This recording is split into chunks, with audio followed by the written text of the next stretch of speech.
Analogous colors are colors that appear next to each other on the color wheel. They're related colors that have one color in common.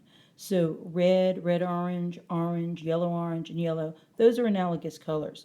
Blue, blue-green, green, yellow-green, and yellow, those are analogous colors. And red, red-violet, violet, blue-violet, and blue are analogous colors. Of course, you know that the primary colors are red, yellow, and blue. To understand analogous colors, think of it this way. Any two primary colors and all the colors that you can mix using just those two colors. So red and yellow are primary colors. Red, orange, orange, and yellow, orange are the analogous colors that go in between red and yellow. And that's how you can understand how to blend colors, and we're going to use these ideas when we make our painting today. Here's your set of watercolor paint. We're not going to use the black until last. It's very important that you do not use the black till the very end. You start out by painting water in the background, any place that you think the sky is peeking through in between the petals. You put water and then you put the blue paint. But you're only going to put the water and the blue paint in between the petals in the background. Be very careful not to put it everywhere. You just want it in certain spots. So you're going to have to go through the whole picture and figure out where you want to put water down and then the blue paint.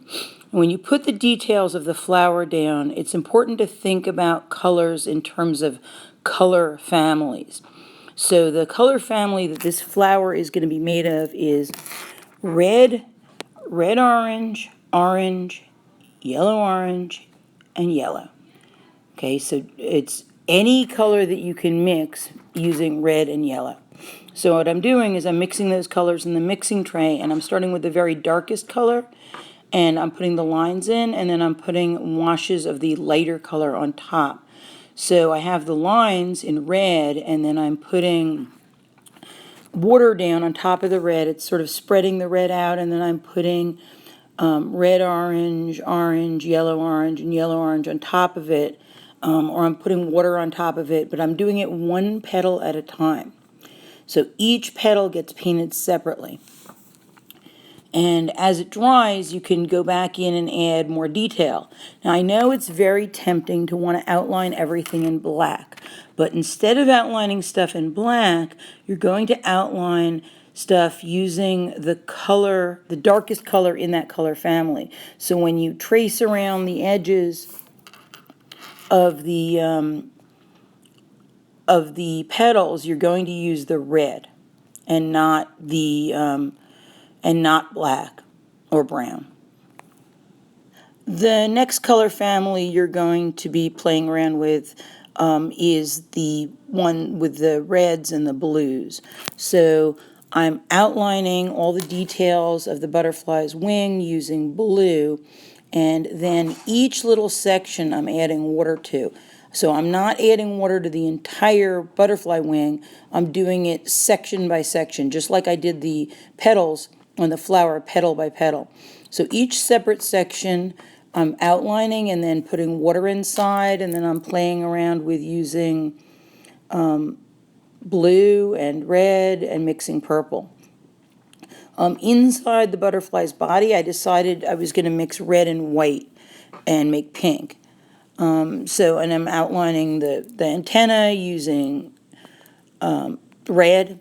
So I'm just using red, blue, and any color I can mix using red and blue.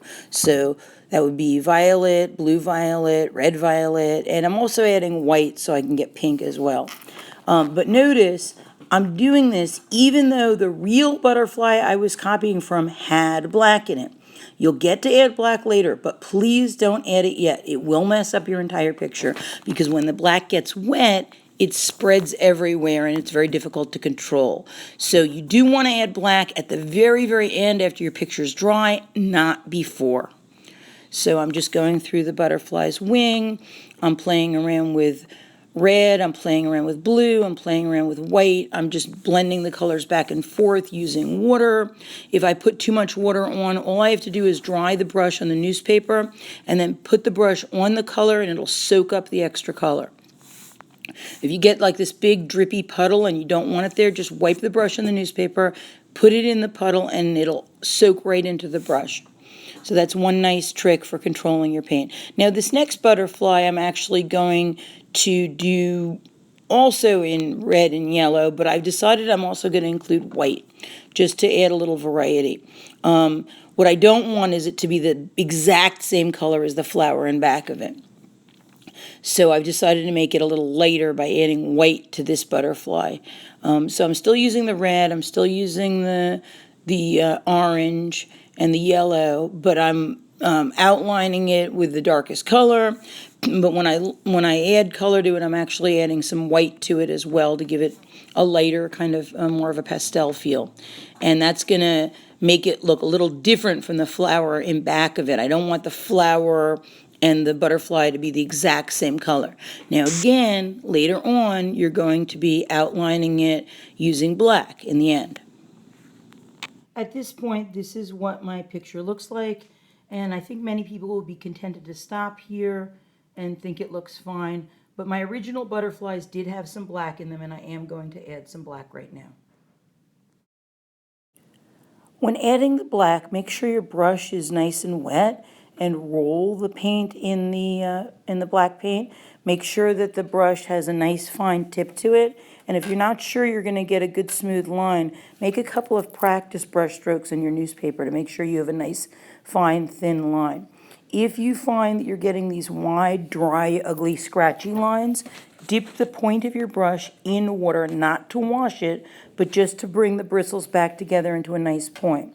Hold your brush loosely with just your fingertips touching the handle and put a pinky down on the paper to kind of guide your hand as you're painting. See how my pinky is touching the paper as I paint? Make sure your painting is completely dry before you add any black paint. Make sure you're completely done with all the other colors in your artwork before you go ahead and add the black. Once you're done adding the black, your painting is finished and you're ready to sign it.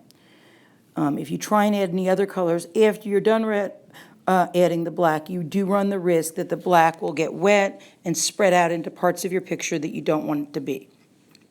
So I always tell my students, as soon as they're done adding the black, they are completely finished with their watercolor painting and they're ready to sign it.